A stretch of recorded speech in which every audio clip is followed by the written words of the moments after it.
اللہ نے دو جرموں پہ لعنت بھیجی ہے،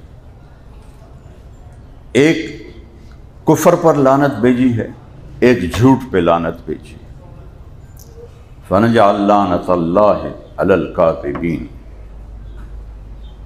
وَأُولَٰئِكَ عَلَيْهِمْ لَعْنَةُ اللَّهِ وَالْمَلَائِكَةِ وَالنَّاسِ أَجْمَعِينَ۔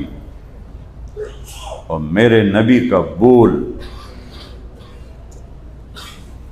اس کو آج کی امت ایسے ہوا میں اڑا دے کہ یہ آج کے دور کی بات نہیں ہے، نہیں، یہ ہمیشہ کی بات ہے۔ ابو ذر رضی اللہ تعالیٰ عنہ ایک ویرانے میں رہتے تھے، صحرا کے اندر، بیمار ہو گئے، موت کا وقت آ گیا۔ ان کی بیوی کہنے لگی میں بوڑھی، یہ بچی چھوٹی، تو اب تم مر گیا تو تجھے غسل کون دے گا، کفن کون دے گا، قبر کون کھودے گا، جنازہ کون پڑے گا؟ تو وہ کہنے لگے ما کذبت وما کذبت، اللہ کی بندی، نہ جھوٹ بول رہا ہوں نہ بولنے والا جھوٹا ہے۔ میں ایک مجلس میں تھا، میرے نبی نے فرمایا تھا اس مجلس میں ایک شخص ایسا ہے جو اکیلا رہے گا، اکیلا مرے گا، اور اس کا جنازہ مسلمانوں کی ایک جماعت پڑھے گی۔ وہ مجلس کے لوگ سب شہروں میں مر گئے، میں اکیلا مر رہا ہوں، کوئی آئے گا میرا جنازہ پڑھنے؟ کہنے لگی انا یکون وقد انقطع الحاج۔ ارے ابو ذر، کیسے ممکن ہے؟ اب تو حج کا موسم بھی نہیں۔ عراق سے جو راستہ جاتا تھا مکے کو، وہ صرف حج کے دنوں میں چلتا تھا کہ وہ شارٹ کٹ ہو جاتا تھا، جہاں ابو ذر رضی اللہ عنہ کا قیام تھا۔ تو جب حج کا موسم نہیں ہوتا تھا تو وہ راستہ ویران ہو جاتا تھا۔ تو ان کی بیگم نے کہا کیسے ہوگا، اب تو حج کا موسم بھی نہیں۔ کہنے لگے کہنے والا جھوٹا نہیں ہے، سچا ہے، اور میں بھی سچ کہہ رہا۔ کوئی آئے گا، پتہ نہیں کتھوں آئے گا، مینوں نہیں پتا، لیکن کہنے والا سچا ہے۔ جا تو راستے میں بیٹھ، دیکھ شاید کوئی آ رہا ہو۔ پہلا دن گزر گیا، کوئی نہیں آیا۔ دوسرا دن کہ جا دیکھ راستے پر کوئی آئے گا۔ وہ کہنے لگے یہ بیچارہ تب بڈھا ہو گیا، سمجھ پوری نہیں رہی، چلو میں آنکھا مان لواں۔ تو پھر جا کے بیٹھ گئی، پھر کوئی نہیں آیا۔ جب تیسرا دن آیا تو بیٹی سے فرمایا بیٹی بکرا ذبح کرو، کھانا تیار کرو، آج مہمان آئیں گے، مجھے لگتا ہے آج میری موت کا دن ہے، آج مہمان آئیں گے تو میری موت کی وجہ سے ان کے مہمانی میں کمی نہیں ہونی چاہیے۔ سبحان اللہ۔ بیٹے نے کہا چلو باپ کہہ رہا ہے کہ بکرا چلو وہ دن آ دے قربان صحیح، اور کچن رکھا تھا تو سی آپ کھا لوائیں۔ وہ جا کے پھر راستے میں بیٹھ گئی۔ کوئی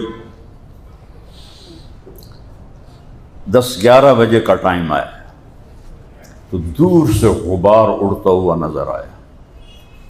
انہوں نے غبار دیکھا تو وہ حیران ہو کے کھڑی ہو کے اور ایسے اپنے دوپٹے کو لہرایا، ایسے کہ ان کی نظر پڑ جائے، اس طرح اپنے دوپٹے کو لہرایا۔ تو وہ ان سواروں کی نظر پڑی تو انہوں نے اپنے سواریاں موڑ لی۔ 20 افراد تھے۔ تو کہنے لگے کہ ایک صحابی مر رہا ہے، اس کے جنازہ پڑھنے کا ثواب لوگے؟ تو یہ 20 کون لوگ تھے؟ اس میں حضرت عبداللہ بن مسعود رضی اللہ عنہ تھے، جو میرے نبی کے بہت ہی زیادہ قریب تھے اور ان کے شاگرد تھے۔ تو انہوں نے پوچھا کون مر رہا ہے؟ تو ان کی بیگم نے کہا ابو ذر فی سیاقۃ الموت، ابو ذر آخری سانسوں پر ہے۔ تو سب نے رونا شروع کر دیا کہ ہمارے ماں باپ ابو ذر پہ قربان، وہ سب کی چیخیں نکل گئیں اور سب بھاگے بھاگے پہنچے تو ان کو دیکھ کے مسکرائے، پھر اپنی بیوی سے کہا اب اکھلے آگے کہ نہیں آگے؟ میں نے کہا تھا نا، نہ میں جھوٹ بول رہا ہوں نہ کہنے والے نے جھوٹ کہا ہے، یہ میرے نبی کی نظر، میرے نبی کا علم ہے، اور ہم آج اس علم کو جھٹلا رہے۔ کہنے کہ دیکھو میرا جنازہ وہ پڑے گا جس نے حکومت کی نوکری نہ کی ہو۔ تو سب نے نوکریاں کی ہوئی تھیں، صرف ایک نوجوان تھا انصاری، کہ جی میں نے حکومت کی نوکری نہیں کی ہے، ہاں کب میرا کفن بھی وہ دے گا جس نے حکومت کی نوکری نہ کی ہو۔ اس نے کہا یہ کفن، یہ احرام میری ماں نے میرے لیے اپنے ہاتھوں سے تیار کیا ہے، تو میں نے نوکری نہیں کی، کہ بس تو ہی میرا جنازہ پڑھے گا اور تو ہی مجھے کفن پہنائے گا۔ حالانکہ عبداللہ بن مسعود جیسی شخصیت موجود ہیں، لیکن ان کو قبول نہیں کیا اپنے جنازے کے لیے، اس سے قبول کیا جس نے حکومت کی نوکری نہ کی ہو۔ تو جب ان کا انتقال ہوا، اس کو غسل دیا، جنازہ پڑھا، دفن کیا، جب چلنے لگے تو ان کی بیٹی نے حضرت عبداللہ بن مسعود سے کہا یا عم حلم الی الغداء، کھانا تیار ہے۔ کہنے لگے کھانا کیسے تیار ہے؟ تمہیں کیا خبر تھی کہ ہم لوگ آ رہے ہیں؟ کہا والد نے فرمایا تھا کہ آج میرا جنازہ پڑھنے کچھ لوگ آئیں گے، میری موت ان کی مہمان نوازی سے تمہیں روکے نہیں، میری موت ان کی مہمان نوازی سے تمہیں روکے نہیں۔ میرے نبی کا فرمان ہے سخی اللہ کے قریب ہوتا ہے،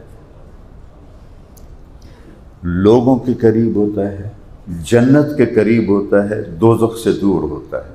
اور بخیل آدمی مرد یا عورت اللہ سے دور ہوتا ہے، لوگوں سے دور ہوتا ہے، جنت سے دور ہوتا ہے، دوزخ کے قریب ہوتا ہے۔